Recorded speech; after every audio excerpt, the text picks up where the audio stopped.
Venimos hablando ya hace unos días sobre la bajante del río Paraná. Hoy vamos a estar hablando con el licenciado Adrián González, que es el coordinador territorial del Delta del Paraná y representa obviamente al INTA en nuestra región. Le voy a dar la bienvenida. Bienvenido, licenciado González, a Radio El Debate. ¿Cómo le va? Buen día, gracias por atendernos. Hola, ¿qué tal, Daniel? Buen día a toda la audiencia. Bueno, estamos re preocupados. Donde antes había 2 metros de agua y estaban los muelles bajo agua, ahora hay barro y se puede caminar. Casi en algunos lugares alcanzan casi de una manera irrisoria cruzar caminando el Paraná en algunos lugares. ¿Qué pasa? ¿Qué está pasando con semejante bajante de agua? Bueno, como es de público conocimiento, ya hace unos cuantos años, ya más de 3 años que se está agudizando una sequía en la zona de la alta cuenca de los ríos, ¿no? Del Paraná, del Paraguay, sí, del Uruguay, y esto, bueno, obviamente tiene su efecto en todo lo que es la escorrentía hacia abajo, hacia la porción del Río de la Plata, a causa de estos 4 veranos sin crecidas ordinarias de la parte húmeda, digamos, que se da en la época de la salida del invierno en la alta cuenca de los ríos. Sí. Tenemos cada vez menos agua y eso, bueno, está impactando sobre todo en el tramo argentino de las provincias del litoral, ¿no? Y bueno, a medida que nos acercamos hacia el Río de la Plata, estos impactos, digamos, se ven un poco moderados porque nosotros tenemos la ventaja del efecto de la doble onda de marea del Río de la Plata, que de vez en cuando nos acerca alguna crecidita, alguna subestada, claro, y eso, digamos, de alguna forma morigera el efecto de la bajante que se vive aguas arriba de una forma muy particular, ¿no? Así como decís, hay tramos de los cauces, no del curso principal del Paraná, pero obvio, Río Varadero, que están literalmente secos, ¿no? Más allá de ese de espeluznante escenario que uno ve, que sorprende porque no estamos acostumbrados a esto, la pregunta es, ¿qué consecuencias trae esto para los productores, para los isleños, para las 2 riberas, tanto del continente como de la isla que bordea nuestro río? Bien, primero aclarar que digamos, las bajantes del río son procesos naturales que se han dado a lo largo de la historia. Ah, bien. Esto tiene su proceso cíclico, al igual que lo tienen las crecidas. Bien. Solamente que la particularidad que tiene esta bajante es su prolongación en el tiempo, de manera ininterrumpida, ¿no? Ya llevamos una bajante que empezó ahí sus efectos por fines del invierno de 2019 y todavía se mantienen hasta ahora y con visos de que continúe por lo menos unos meses más. Con lo cual, bueno, obviamente que esto cuando se prolonga en el tiempo genera impactos, genera efectos y esto altera la vida cotidiana, ¿no? Social, productiva, básicamente de la región del Delta, pero por supuesto también de las zonas ribereñas, ¿no? La mayoría de nuestras ciudades costeras del norte de la provincia de Buenos Aires dan hacia el río Paraná, todo lo que son los ríos tributarios del río Paraná que vienen desde la Pampa hacia el río. También en esos lugares hay asentamientos poblacionales, en los bajíos ribereños, claro, hay sistemas productivos, con lo cual los impactos, bueno, obviamente están dados por el acceso al agua, tanto para consumo de los animales como el consumo de las ciudades, de algunas de las ciudades que dependen del agua, otras directamente sacan agua del acuífero, ¿no? Tiene impactos también en la producción ganadera, la producción, no tanto la agrícola, pero sí la ganadera, ya que la mayoría del forraje que consume el ganado en los lugares bajos dependen de la presencia de agua, ¿no? Claro. La isla, y de agua de calidad para el consumo del ganado. Y bueno, el otro efecto importante es la navegabilidad. Esto no solamente a la producción, sino también a aquellos que hacen actividades deportivas o recreativas, ¿no? Hay muchos clubes en los cuales en ciertos momentos se ven imposibilitados de poder descender las lanchas y eso, bueno, obviamente afecta a la gente que vive en la ciudad y que vive en la isla. Licenciado, ¿y en qué grado influye esta sequía o bajante en el tema que tuvo que ver con este verano, con tantos incendios inclusive en la isla? ¿Afecta o no tiene nada que ver? Bueno, están relacionados, son todos procesos que están relacionados, digamos, ¿no? Obviamente cuando tenemos lluvias que son inferiores al normal, cuando tenemos aguas extremadamente bajas, que eso en la zona del delta, que si uno, para ser gráfico, digamos, el delta tiene como bordes elevados cerca de los ríos, hacia el interior de las islas hay como una concavidad, como una cavidad en la cual hay lagunas interiores, hay pequeños arroyitos. Tanto tiempo de aguas bajas implica que eso se reduzca, y con lo cual, bueno, eso, más los inviernos severos y demás, generan mucha biomasa disponible que en caso de producirse un incendio, ya sea por causa, básicamente el 95% de los incendios se dan por causas que no son naturales, digamos, que las provoca el hombre. Y a partir de ahí, digamos, está mucho más alto el índice de peligrosidad de incendio y, por supuesto, la posibilidad de que ese incendio se expanda y, bueno, genere efectos, impactos sobre la infraestructura productiva, sobre la producción misma, ¿no? Hubo muerte de colmenas, hubo también, por supuesto, y los impactos ambientales asociados a la flora y a la fauna, con lo cual hay una relación. Y sobre todo si tenemos en cuenta que los pronósticos, los escenarios de pronósticos en torno a las lluvias que el Servicio Meteorológico Nacional está estimando para los próximos 3 meses, indican lluvias normales o inferiores a las normales, ¿no? Entonces, nos tenemos que preparar por un escenario en el cual hay que tomar medidas, hay que estar atentos y hay que trabajar muchísimo en la prevención, ¿no? Mucho en la prevención para evitar el uso del fuego, para no hacerlo bajo ninguna forma en estas condiciones. Eso por un lado, y por el otro racionalizar muchísimo el agua en aquellas ciudades que dependen del consumo del agua del río, y en especial, bueno, el agua que se administra para los sistemas productivos. Recién escuchaba cuando usted decía que el pronóstico no es alentador, que esto va a perdurar un tiempo, y maneja usted seguramente, Adrián, las estadísticas. Yo le pregunto, porque lo desconozco, por debajo del nivel medio que tiene que tener el río, ¿cuán debajo estamos? Porque sorprende que el otro día mi hijo está en Varadero y me mandó una foto del Club Regatas Varadero, donde está la bajada de lancha, todo seco, no sé, las lanchas están todas varadas, no las pudieron sacar. ¿Cuánto bajó el río en esta zona? Bueno, si nos ubicamos en Rosario, por ejemplo, el río está entre 2,70 metros hasta 3 metros por debajo de lo normal para esta época del año, ¿no? 3 metros por debajo. Eso es en Rosario, ¿sí? Y acá, como tenemos este efecto de la doble onda de marea, que es el ingreso del río de la Plata, bueno, podemos llegar a ser un promedio, ¿no? Pero aproximadamente estamos 1,50 metros por debajo de los niveles normales para esta época, ¿sí?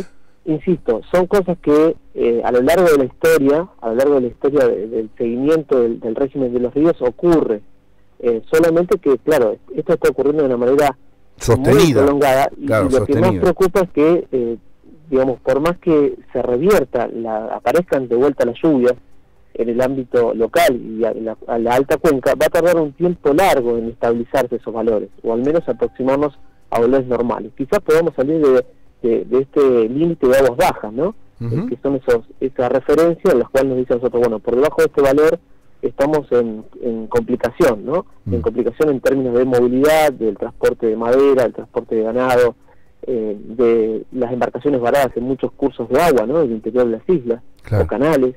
Entonces, vamos a tener que esperar un tiempo para que esto se revierta.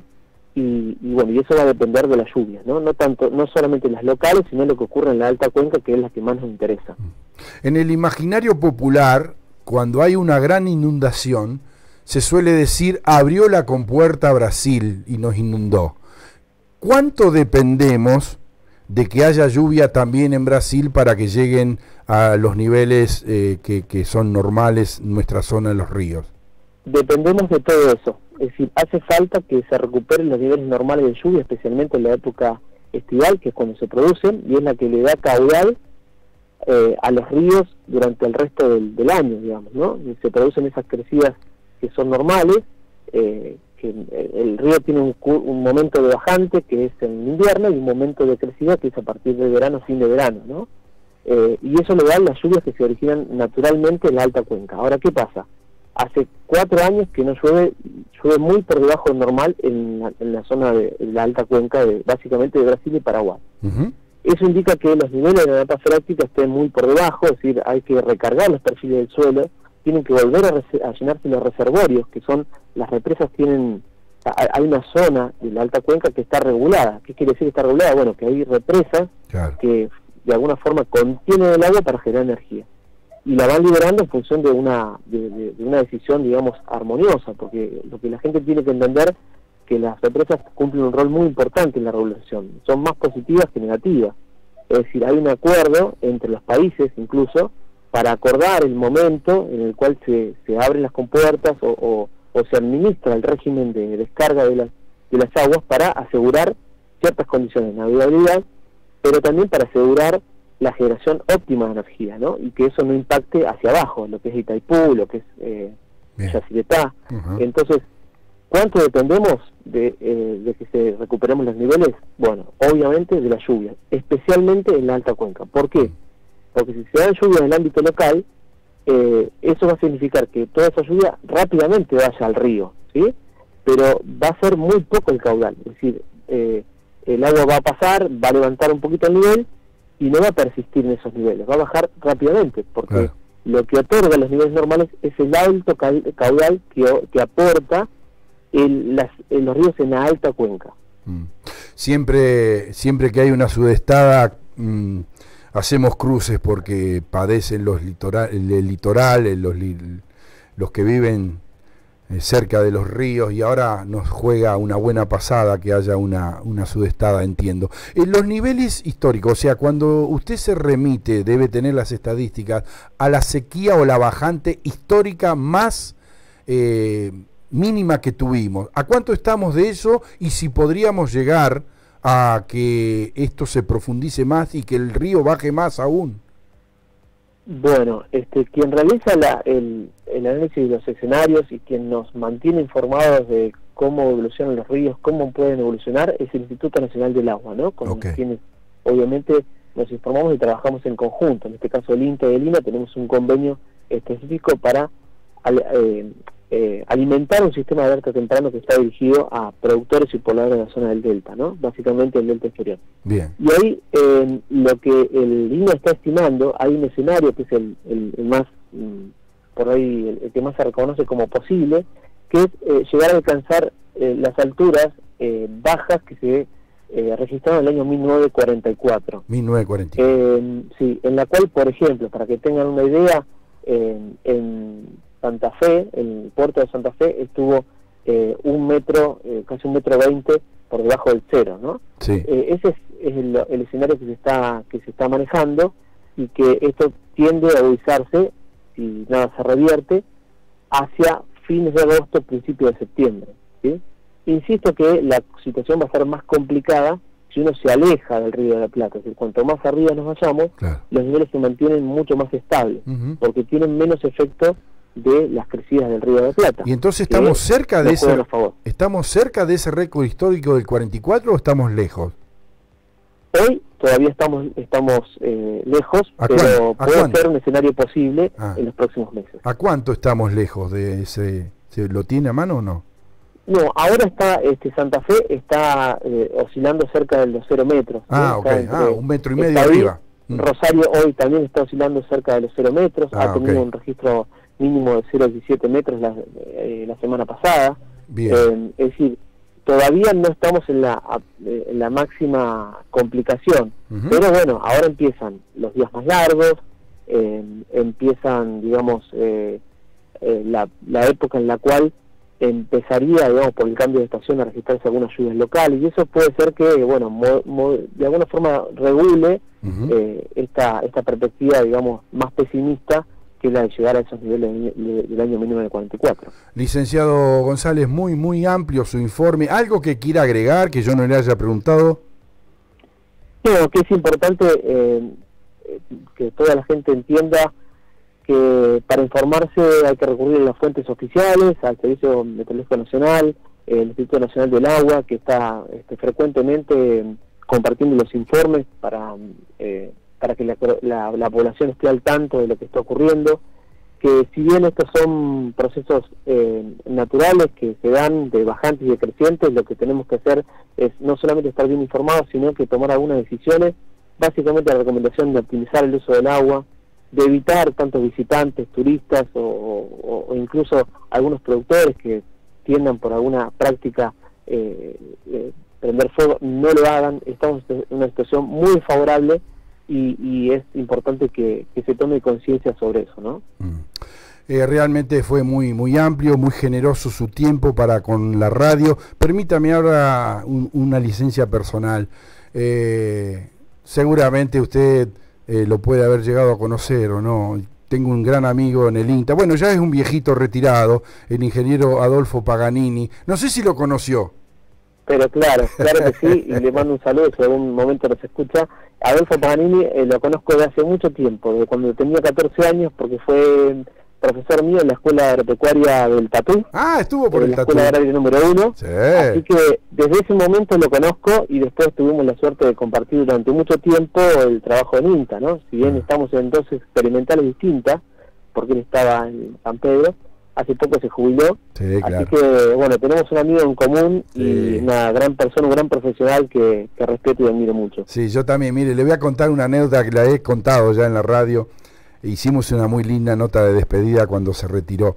Pero una vez había un problema en la isla y yo fui invitado como periodista por una persona, un productor, a ir a ver la situación. Y estaba el ingeniero Paganini, que yo no lo conocía. Le estoy hablando hace 30 años atrás, más o menos, no me acuerdo bien.